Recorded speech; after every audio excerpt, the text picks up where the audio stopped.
This channel does not promote any violent, harmful, or illegal activities. All content provided by this channel is meant for an educational purpose only.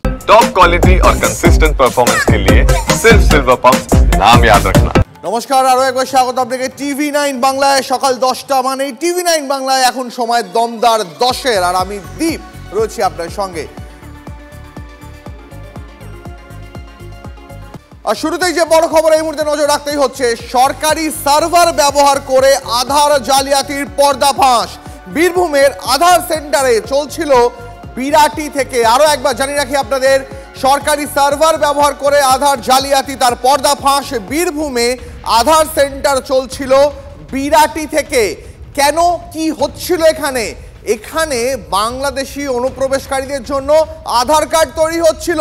কিভাবে চলছিল এই জালিয়াতি, in detail জানবো। আমাদের প্রতিনিধি সুজয় রয়েছেন আমাদের সঙ্গে সরাসরি এই মুহূর্তে। সুজয়, এ তো বিস্ফোরক অভিযোগ যে বাংলাদেশি অনুপ্রবেশকারীদের জন্য আধার কার্ড তৈরি করা হচ্ছিল, আর সেই জালিয়াতি চলছিল সরকারি সার্ভার ব্যবহার করে।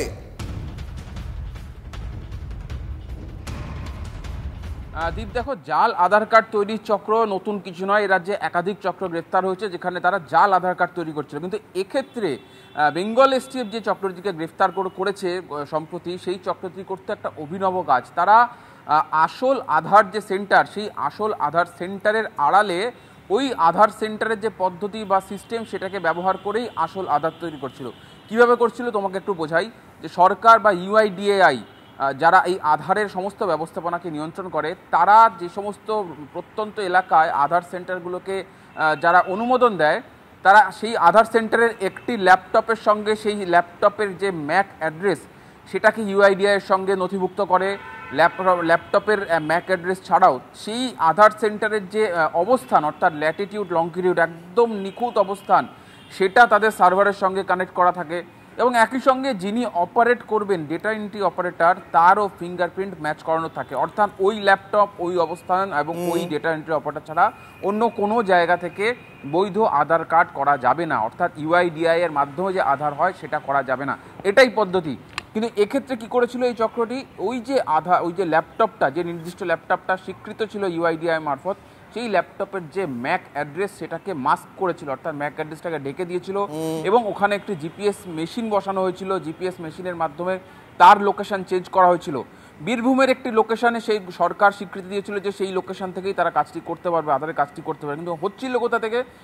বিমানবন্দর সংলগ্ন বিরাটি এলাকা, সেখানে একটি জায়গা থেকে এই কাজটা করা হচ্ছিল। অর্থাৎ যেটা সম্পূর্ণভাবে নিয়মবিরুদ্ধ, কোনোভাবে তার লোকেশন চেঞ্জ করা যায় না, আধার সেন্টারের লোকেশন চেঞ্জ করা যায় না, সেটাই নিয়ম। কিন্তু এখানেও সেটা হচ্ছিল কৌশল জালিয়াতির মাধ্যমে। এবং যেমনটা বললাম যে ম্যাক অ্যাড্রেস মাস্কিং করা, তার পাশাপাশি জিপিএস লোকেশন চেঞ্জ করে দেওয়া, এবং একই সঙ্গে ফিঙ্গারপ্রিন্টটাকেও তারা সুকৌশলে বের করে নিয়ে সেটাইকেই বিরাটি এলাকা থেকে ব্যবহার করা হচ্ছিল। এবং কারা ছিল এর, আধার তৈরি করা হচ্ছিল?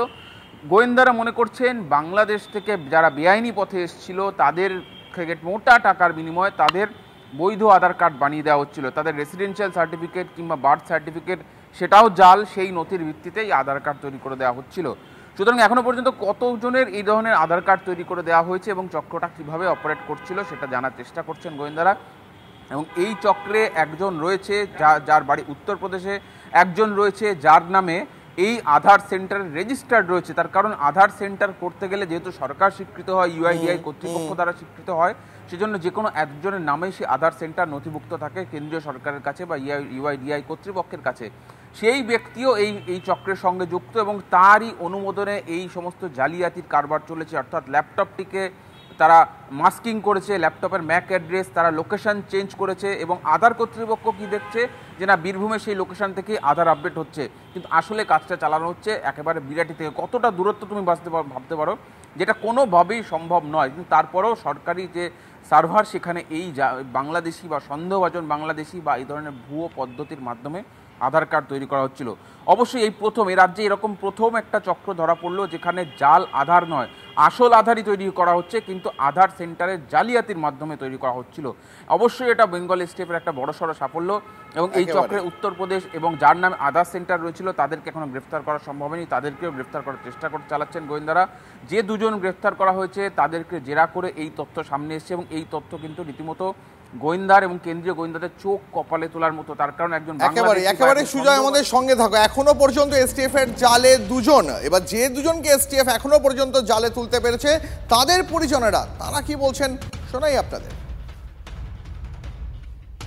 কি কারণ কিছু জানেন না, বলেও নি কিছু না, ওনারাও কিছু বলে নেই, ও কিছু বলে নেই। কখন এসেছিল?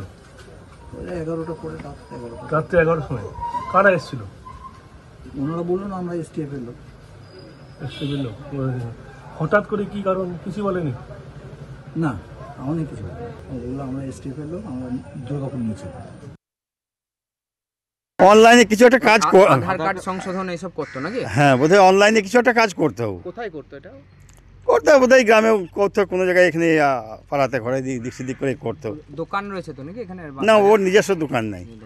না, কারো দোকানে কাজ করতো না, দোকানে কাজ করেনি। ওই মুন্না বলে একটা ছেলে কেন্ডাঙ্গালে নাকি, ওর কাছে নাকি ওর আন্ডারে কাজটা করতো। কতদিন ধরে এই কাজের সঙ্গে যুক্ত রয়েছে মিরাজ? কতদিন, মোটামুটি 6 মাস 8 মাস হবে বোধহয়। ওরকম কারোর সঙ্গে যুক্ত নাই, ওরকম ছেলেও নয়। হ্যাঁ, মানে ছেলে গ্রামে আপনার চড়ছে, দেখুন যে ছেলেটা কেমন। আরো একবার জানিয়ে রেখে আপনাদের, সরকারি সার্ভার ব্যবহার করে আধার জালিয়াতির পর্দাফাঁস। বীরভূমের আধার সেন্টার চলছিল বিরাটি থেকে। বাংলাদেশি অনুপ্রবেশকারীদের জন্য তৈরি হচ্ছিল আধার কার্ড। ইউআইডিএআই এর কম্পিউটারে ম্যাক আইডি মাস্কিং করে জালিয়াতি। রাজ্যে এই রকম জালিয়াতি সম্ভবত এই প্রথমবার। এই মুহূর্তে আমাদের সঙ্গে বিজেপি বিধায়ক শঙ্কর ঘোষ রয়েছেন।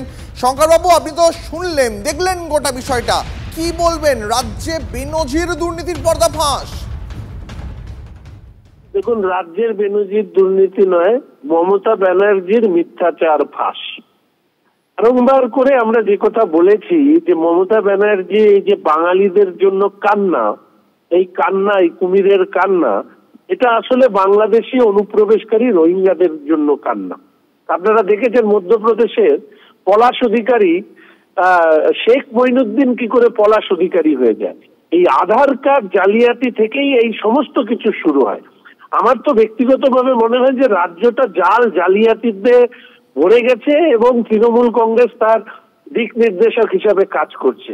এই রাজ্যের মানুষকে রুখে দাঁড়াতে হবে এবং সেটা সমবেতভাবে করা দরকার, না হলে এই ধরনের নোংরামো এবং উই পোকার মতন পশ্চিমবঙ্গটাকে ভেতর থেকে শেষ করে দেওয়া অনুপ্রবেশকারী এবং রোহিঙ্গাদের মাধ্যমে, সেটা পশ্চিমবঙ্গের মানুষের ক্ষেত্রে আমি বারবার করে বলি, মমতা ব্যানার্জি আর কিছুদিন ক্ষমতায় থাকলে পশ্চিমবঙ্গের মানুষকে নরক দর্শন করতে হবে। এটা তারই একটা উদাহরণ।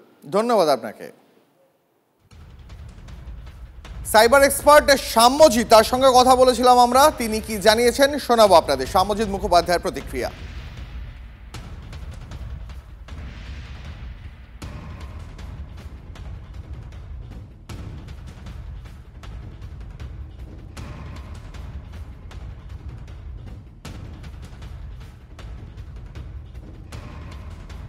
আধার card is a right now মানে কি বলবো, সোনার থেকে দামিও একটা জিনিস আমাদের অ্যাজ এ ডকুমেন্টস, কারণ সেটার মধ্যে সব কিছু কানেক্টেড। সেখানে যদি এরমভাবে চেঞ্জ করে দেয় বা যারা ইউজ করছে সরকারের অজান্তে, এটা একদম ডেফিনেটলি, কারণ এটা রিমোট পজিশনে কাউকে সে যখন করছে তার সিস্টেম কম্প্রোমাইজ হলে তার পক্ষে এটা বোঝা সম্ভব না, বা অনেক ক্ষেত্রে তারা নিজেরাও হয়তো কোনো রকমভাবে জালে পড়ে গিয়ে তাদের অ্যাক্সেস দিতে হচ্ছে, এটাও ঘটতে পারে। কিন্তু এগুলো বিভিন্ন রকম টুলসের সম্ভব, যেগুলোকে মার্কস করে দেওয়া সম্ভব, স্কুপ করে দেওয়া। আমরা দেখছি ফোনের সিমের যে ফোনের যে আইএমআই নাম্বার সেটা স্কুপ হয়ে যাচ্ছে। আগে জানতাম ফোনের নাম্বার স্কুপ হয়, কিন্তু এখন আইএমআই নাম্বার চেঞ্জ হয়ে যাচ্ছে, লোকেশন স্কুপ হয়ে যাচ্ছে।